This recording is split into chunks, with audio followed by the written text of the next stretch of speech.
Your doctor has recommended a biceps tenodesis, also known as biceps tendon repositioning surgery. This can be done via keyhole or open techniques.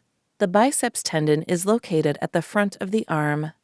Repetitive movement or trauma can lead to swelling and inflammation of the tendon, known as tendinitis. This keyhole operation involves making small cuts around the joint to insert a camera and instruments.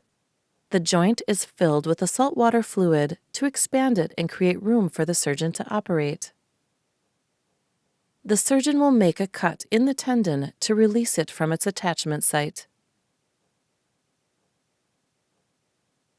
The released tendon is then anchored into a new position on the arm bone and secured via a screw. The fluid is drained at the end of the procedure. The cuts are then closed with sutures.